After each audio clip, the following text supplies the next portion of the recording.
Can I just say, Curtis Jones? Curtis. He's been badding it up in midfield. Are you mad? Man looks like Hulit. Like, when he plays, Curtis Jones is the guy.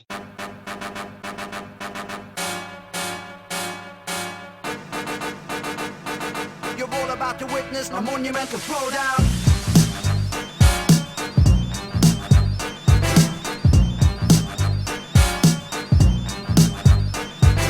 Hello, good evening everyone, and welcome to episode 55 of fpl-bros. Listen to Project, and with me is Derek. How are you doing, Derek? Yeah, I'm not too bad. I'm not too bad at all. Tough times right now. But as the saying goes, tough times don't last. Tough people do. Something along those lines.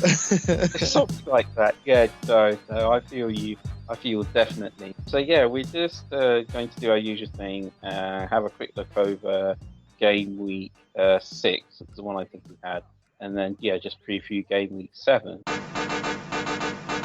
You're all about to witness a monumental throwdown. Yeah, without further ado, how did you do in Game Week 6?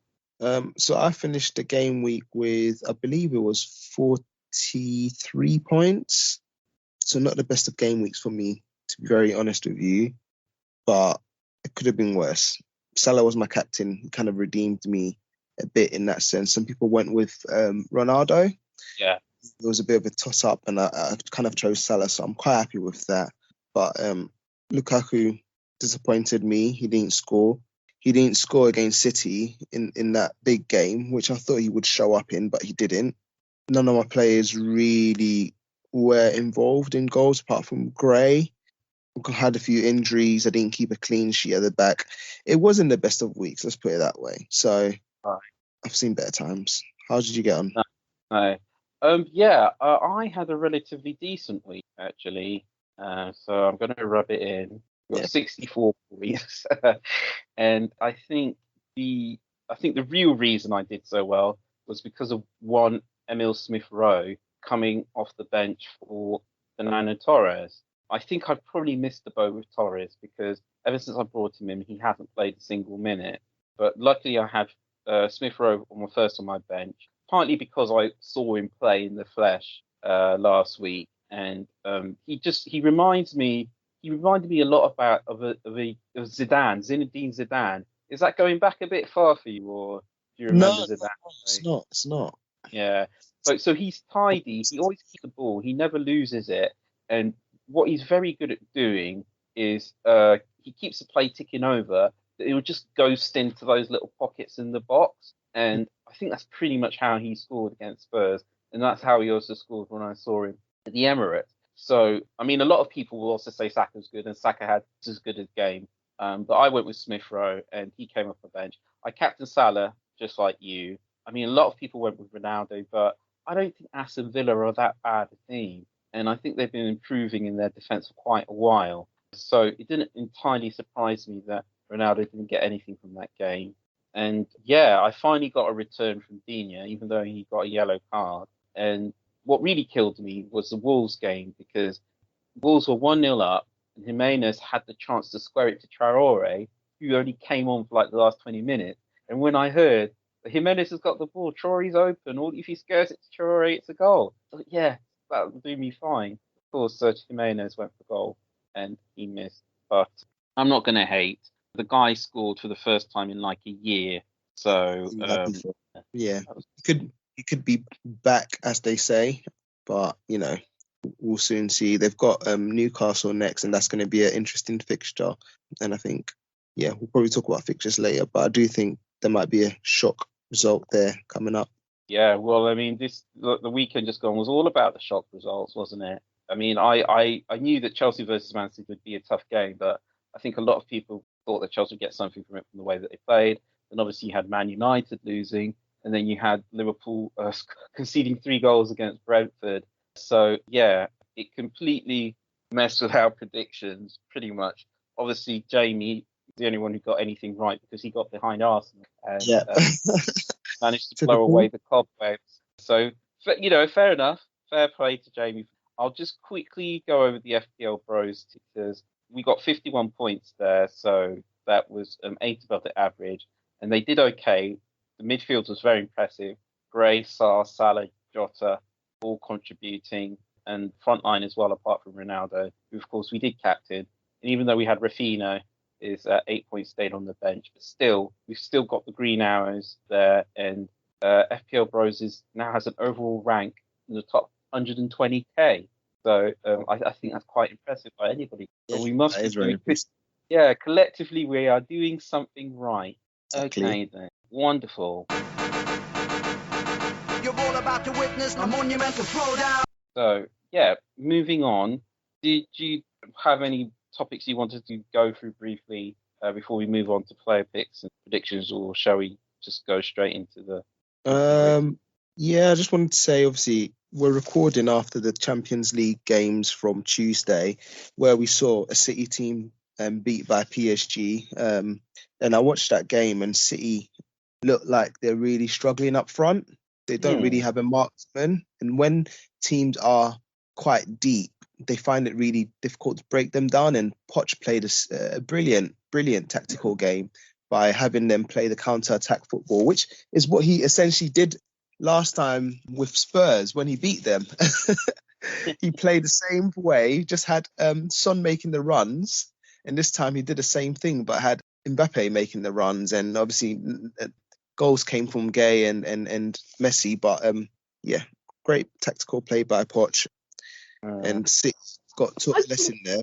Come to Liverpool to get lesson. Well, I thought Man City were a little bit unlucky, actually, not to score, because they created loads of chances. And I can't help feeling that PSG just happened to be on their game and Man City didn't. Because Mbappe, looked imperious. Neymar played fairly well. And obviously Messi scored that magnificent goal. And it looks like they're all clicking a little bit. And if you're facing that front three and they're playing well and you're not, it's always going to be difficult. But yeah, I mean, it's interesting because we can use it to analyse what might happen at the weekend. And yeah, I think, I don't know, Pep's going to have to get them to shake that defeat off and pretty quick, isn't he? Yeah, he is. It is. I didn't expect a 2-0 defeat. I expected City to score, but you're right, they were a bit unlucky at times. There was definitely a goal that Bernardo Silva should have got, one Sterling headed 100%. But the keeper played an important part as well in that win, and the defenders were brilliant. City just played the same tactics where they passed it to Grealish cut in and passed the ball back out, and they were constantly outside the box. They only had a couple of clear-cut chances, and they didn't capitalize on that, so they got punished. But yeah, it's just one of those games that was interesting to see and observe. So, reasons to be confident for Liverpool, and I take it, although it looks like they're going to be without Trent. Yeah, so Liverpool are without Trent. He's been injured during training. Obviously, it's hard to tell if it's going to have a massive effect on the game because they were without Trent and they still beat a Porto team who were undefeated in, I think, over 30 games. Yeah. 5-1. Nice. So, yeah. Liverpool are not looking like they're struggling, but they're also playing at home. And if their home form is anything to go by, then it's going to be a tough game for City. Okay.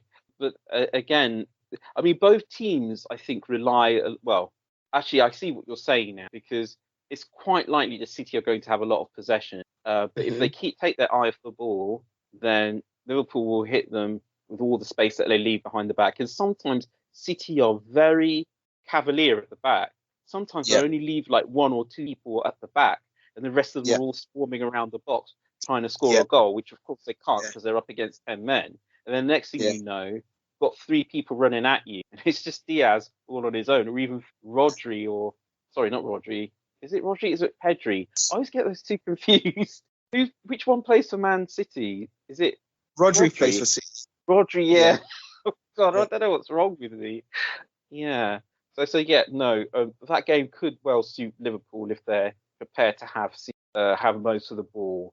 I don't know whether the Anfield crowd's going to like that, but we'll just have to wait and see. I'm hoping that Torres gets back on the pitch because I'm not ready to give up on just yet. Because this is how I see it. If you pick a Man City player, you have to accept that sometimes they're just not going to play, and you won't be able to predict when that's going to be. So you need to have a strong bench, and it worked out for me this week. So I don't see any reason why it can't work out for me in the coming game week. Yeah. So yeah, the other game, Chelsea contrived to lose against Juventus, and Yes. by the sounds of it, they were also had real trouble finishing. That game was this evening, wasn't it? So, having said that, they have a game against Southampton weekend, which many people expect them to get something from. How do you see? Well, actually, I'm straying into predictions territory here, but I mean, based on the Champions League results, have you got any sort of general thoughts? I think Chelsea definitely have a win this weekend against Southampton, but the team that confidence boost even more than City because they've come off the back of a loss to City, a back of a loss to Juventus, and if they want to be competing for that title, which currently Liverpool is in the lead for, then they need to like win these games. Yeah. They have a great defensive record this season, second best one, and they've got the attacking force as well. And I think they will go to a Southampton team which is leaking goals in and essentially show them no mercy.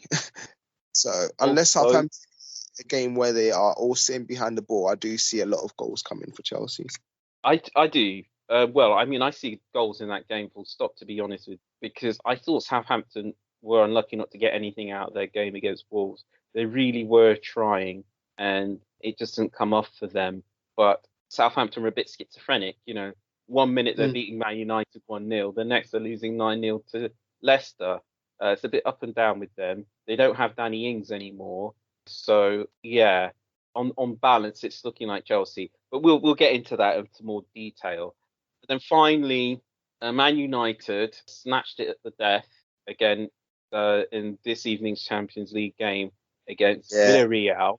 And obviously it was Ronaldo who got the winning goal. And I didn't see that game, but I listened to it. And it was interesting what the commentators were saying because they said Ronaldo didn't do much of the game. And that doesn't really surprise me because, like, he's 36, 37 now. Yeah, he's not going to be doing much at his age. Literally, his job is to score goals, and that's about it. You don't need him tracking back. You don't need him, marking people at corners or doubling up on people. He even if he wanted to do that, he can't. He's literally got to conserve all his energy for running into the box and finishing it. That's what it's all about. So for that reason, I wasn't entirely surprised that he didn't do much all game. It just sounded like how Ronaldo gets down these days. I don't know. What did you make of that result? I didn't watch the game, and like you, I only saw that Ronaldo won the game for them in the 90th minute or 95th, something crazy like that. Through again an assist from Lingard. But one conclusion I can make is Ronaldo is definitely making a difference to that team, whether it's his presence, whether it's his experience, whether it's his competitiveness. I don't know. But that never give up Man United side is back now. That United side that we're getting those extra time wins all the time, they're back. So looking that way, isn't it? It's food for thought for the rest of the league. One interesting thing that they did also say during that game is that apparently Bruno Fernandes had the ball 20 yards out, and commentator was convinced that under normal circumstances he would have taken a shot, but because Ronaldo was on the pitch, he tried to find Ronaldo instead. So could it be? Yeah, I can see why he's saying that because that's the reason they bought Ronaldo, to be in the box for those types of balls. So does that mean generally that we're going to see less from Fernandes this season, less him taking pot shots from outside of the box? I can't help feeling that we might well be. I don't know. That's the honest answer.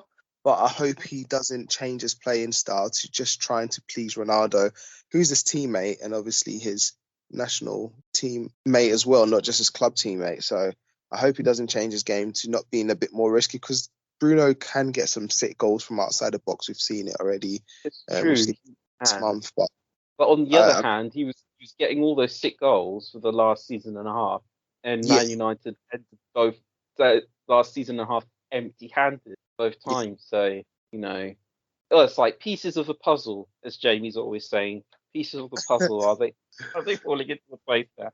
All right then. You're all about to witness a monumental throwdown. Yeah, actually, I just wanted to briefly touch on one thing that be coming up, I think. Obviously, we discussed wildcards last episode. Mm-hmm. So one thing I wanted to say is that if you are thinking of wildcarding, obviously there's lots of premium assets that people are going to have their eye on. There's the obvious ones, Lukaku, perhaps to a lesser extent Ronaldo, because Man United's fixtures are about to turn. Some people might be thinking about Aubameyang. Some people might be thinking about Vardy. You're going to want to fit them all into your team along with Salah. Some people may even have their eye on Mane as well. And then at the back, it's definitely looking like people are prepared to spend the big bucks. Alonso, Rudiger, Cancelo, Diaz, Trent when he's back.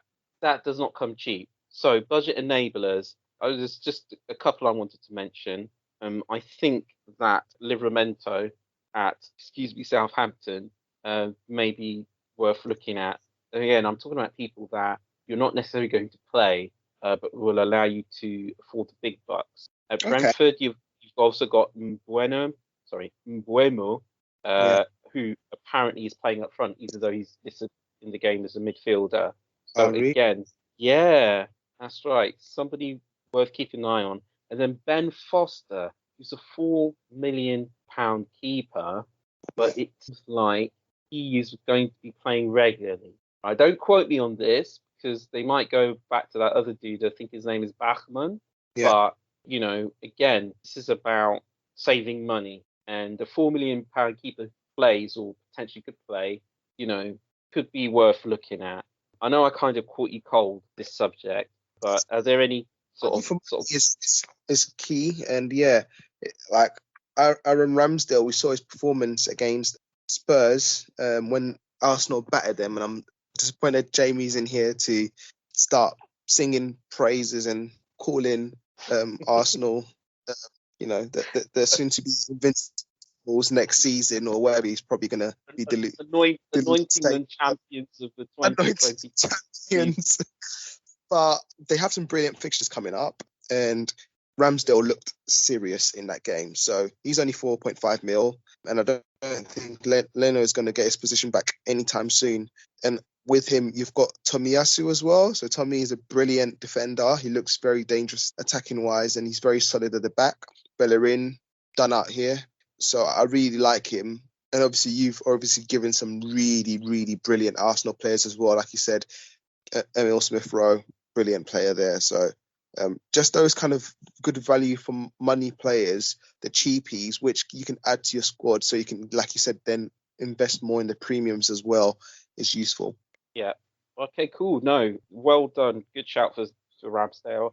I have to admit, I was never entirely convinced about the guy for really long, boring reasons, dating back to his time at Bournemouth that I'm not going to go into. But yeah, I mean, assuming that Arsenal this is not just a flash in the pan, and Arteta's finally got them doing what he wants them to do, I think they're definitely on everybody's radar. You're all about to witness a monumental throwdown. Okay. Yeah. Shall we do predictions? Yes, let's do that. Let's do that. All right then. So Saturday we have Manchester United versus Everton at Old Trafford. Mm-hmm. All right. I'm going to say. I think both teams. It's all right. You go. I've got it out of the way now. First team score, United win. Fair enough. I think that it's going to be a United win. And at first I thought it might be a low-scoring United win. But then I remembered that in pre-season, United absolutely battered Everton. And I don't think the two teams are that much different from when they were now. So I can't help feeling that might happen again. So I'm going to say convincing, or not necessarily high-scoring, but a convincing United win right there. Yeah. Chelsea versus Southampton. Chelsea, easy win. Yeah. Chelsea win there as well. You know what? I'm going to say easy win too. I think Southampton would just be too open for them. And, even though Chelsea didn't keep a clean sheet tonight and they didn't keep a clean sheet at the weekend, it's not like they get turned over, isn't it? One goal is pretty much all they seem to be conceding if they do concede. Yeah. Now then, Brighton at home to Arsenal. A draw. Yeah. You know what? I'm going to be brave and say that Arsenal have turned the corner because I cannot avoid Arsenal optics. It surrounds me everywhere I go. When I go to the shops, when I go to drop my girls off at school, it's everywhere and it gets on you. Yeah, it's just like it gets in your clothes, gets in your hair. Arsenal optics. I love it. So I'm going to say they've turned a corner. Brighton aren't bad defensively, but Arsenal have got quality players. And assuming that Aubameyang, Saka, and ESR, Odegaard all start, and possibly even Pepe, they might really go for it. You might stick all 5 of them. I think that you might be looking at a goal or 2 for Arsenal, and probably an Arsenal win. Interesting. I know, but it had to be said. You're all about to witness a monumental throwdown. All right then. The next fixture is Spurs at home to Villa on Sunday. I think Spurs should win that, but I think they'll find it tough there. They haven't really looked like the Spurs we know, and obviously the Arsenal game just went to show how things are falling apart for Nuno. So Spurs should win, but I think there could be a shock there, and I think that's probably one of the shock results we'll see this weekend. So I'm not going to put my money where my mouth is, but I think Villa might edge it. Yeah, it's difficult for me because I still like to think that Spurs have got good players. Son obviously showed he only showed his quality when he scored against Arsenal. Apparently he didn't do much for most of the game. And they still obviously have got Harry Kane. But apart from those two, the rest of them haven't really gotten off the ground. And as they pointed out on Match of the Day too, the 3 wins that they had to start off the season did not really tell the whole story. So I think it's very much still a work in progress for Nuno there. Will he get them playing how he wants them to? It could take him a while. This is the long way of saying, I'm going to go for a draw, actually. I'm going for a draw here. Draw? Yeah. A score draw, or am I going to go for a score draw? Yes, I am. Spurs have got quality at an attack, but they're also janky at the back, so score draw. Nice. That's my reasoning. So then we have the big one, the big you always get a few heavyweight games right at the beginning of the season, and they always say the same, don't they? It's not necessarily going to decide the title, but it might give us an inkling. Blah, blah, blah, blah, blah, blah. It might be, this might be the start of something. It might. No, It's not going to decide anything. It's just it's October for sake. Anyway, Liverpool versus Man City. Just because we're at Anfield, I have to say Liverpool. Fair enough. Yes. Who's going to be at right back? Milner. You sure about that? Yeah, they're going to go with Mr. Reliable. He's got the most experience. True. Can I just say, Curtis Jones is the guy. And you know what? I think he deserves a run in that team because it seems to me Klopp is still messing around with your midfield 3. I don't know why. It's because Genie's left, right? Genie's left now, so Genie would have usually held that spot. But Curtis has been around the team for a while, and Curtis moved from a more attacking midfield position / full striker to a defensive midfielder, and now he's actually playing box to box. Yeah. Do you know what? I mean, purely for selfish reasons, I want to see him hold the place down in there because he's in 4.5 million in the game. So he's such good quality. He's definitely up there with one of the best box to box midfielders currently in the Prem. Because there's not a lot of box to box midfielders currently in the Prem. And watching him play, honestly, he's got so much potential. His attacking mindset is brilliant because that's what he's used to, right? So now he's been working a lot on the defensive aspects. Yeah. But when he still runs at players, he still gets the passes, he still makes the movements. He is so good. And yeah, he's just like killing it right now. And partnered up with Fabinho or partnered up with Henderson. Yeah. It's a dream. I say, give the boy a chance. Give the lad a chance. Yeah. We all know how romantic Klopp is. And, you know, how well will it do for everyone to have another Scouser on the pitch? Give us another 4.5. In fact, I'm going to look up right now how much he costs. 5 million. Okay, he's not 4.5, but 5 million still. 5 million midfielder in a team that likes to attack and score lots of goals. Worth his weight in gold, because even Fabinho is 5.4 and he's not really a goal scorer or an assister. Hendo again, not really a goal scorer or an assister. So in an attacking mid, sorry, go on. He's not a certified starter yet. So he's who isn't? Jones. No, I know, but I'm saying right now, I'm Klopp, if you're listening, and I know you are, Klopp, because you like to get a nice broad fill of football from all corners of the world, don't you? You like it diverse, don't you? Klopp, just put man in. Just do it for us, yeah? Do it. We're not asking for much. You know, you need to wrap Henderson up in cotton wool, yeah? Thiago's always getting crocked, all right? Just let him have a bit of a run. You know, maybe 70, 80 minutes, bring Keita on for him, or Chambo in. Nobody's going to mind, seriously. All right, then. My prediction, I haven't given one yet, have I? Liverpool versus Man City. You know, you have said this yourself in the past. When Man City lose a game, you have to worry about what they're going to do for the next one. And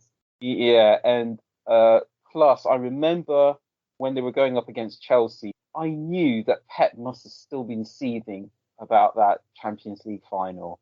And sometimes Pep, sometimes he really he's not having it when it comes to coming up against a big rival. He's not having it at all.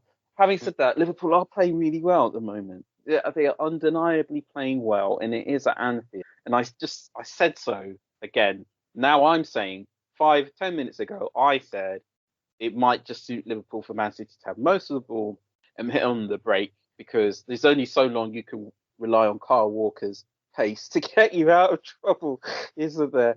God, I can't call it. I cannot call it. Liverpool versus Man. No. I mean, it's usually a tight game, isn't it? Have I got that right? Come on, call it. You're not helping me at all. You're not even throwing me a bone. Liverpool versus Man City. Liverpool versus Man City. I'm going to go score draw, like it was against Chelsea, because I think not having Trent might imbalance Liverpool a little bit. Mm-hmm. And I think that this is one of those games. Even now, Pep has started working out his tactics. He'll be thinking about them from now until Sunday, 4:00. All right. It's going to be one of those games that he'll put every last ounce of effort in. So, yeah. So my second score draw of the weekend, that's what I'm going for. Cool. You're all about to witness a monumental throwdown. All right. Let's wrap up then with player picks. Okay, got you. I'm happy to go first. Cool. So mine will be pretty straightforward. Players which I think you have already selected in the past, and I think they've proven themselves. Some which I've talked about as well. So first player pick is Reveiw, with Bamford out, and I don't know how long he's going to be out for. He's the main man, an attacking threat right now on the team, from what I can see. And they're playing against the Watford side, who do leak goals, so I can see him playing a massive part in that upcoming fixture. Second player is ASM, so Saint Maxim. Playing really well for Newcastle. He's been involved in most of the. No, I meant to say they've got Wolves. He's got Wolves, hasn't he? Yeah, they've got Wolves. Yeah, so they've got Wolves, and I probably expect Wolves to win. But I was looking at some stats, and actually, in the last 12 head-to-heads that they've had, they've both scored. They've never had one where not both teams have scored. So if we were to just take a stats approach and look at Newcastle as well in terms of their recent fixtures, he has been involved in the goals, and he's looked very good attacking wise. Like, I've watched him and he looks really sharp this season. So he's a player I'd probably consider as a one of the mid-range / cheap strikers. Good choice. And then finally, defender-wise, I'm just going to have to go for my man Tommy. Like I said, great value for money for Arsenal. Looks solid. Brighton obviously are playing quite well, and this would be a tough fixture for Arsenal. But off the back of the win that they just had against the Spurs team, who could have easily blown them out of the water, knowing what Arsenal are like, and bringing that confidence, I expect them to at least get something from this game, 1 point, if not the whole 3. So it might be a good shout there. So yeah, those are my 3 picks. All right, then. Cool stuff. Okay, mine is going to be focused mainly on attackers. So we've already mentioned him. Got his first goal at the weekend in a long time, and now he's up against the leaky Newcastle defence. And I think it's time for Jimenez to remind us all, why he's the man, the main man at Wolves. They tried with Fabio Silva, they tried with that other dude, but he's the guy. And I think certainly this weekend, possibly going forward, Jimenez, you could do a lot worse than having him up front in your team. Yeah. The other person I'm going to go for is purely because of the fixture that they've got this weekend. The best fixture any weekend is whoever plays Norwich, and it's Chris Wood. He's going to be up against the Norwich defence. I don't think I really have to say much. Yeah, I mean, Burnley aren't fantastic, but they've got more than enough for Norwich at Turf Moor. I can't see that being a problem for them. And Chris Wood, he's normally in the goal for Burnley. He is. Yeah. And finally, even though I have got Emile Smith-Rowe, I'm going to go for Saka this week because, I mean, generally, he's pretty much everything that's good about Arsenal. And it's just so obvious from the way that he plays. Don't get me wrong, ESR's okay, but he's not quite as busy and as energetic as Saka, who literally drags his team up the pitch every time he gets a ball. Odegaard is also a good player. He's obviously good at set pieces, but again, it's like Saka. He's just like in and around. He's like another Sterling basically in Sterling's heyday. Although I'm not necessarily saying that Sterling's heydays, best days have passed him, but like you know what I mean, right? There was a time when Sterling was on the wing, and like he just made opposition fullbacks completely themselves. Right, that's what Saka does.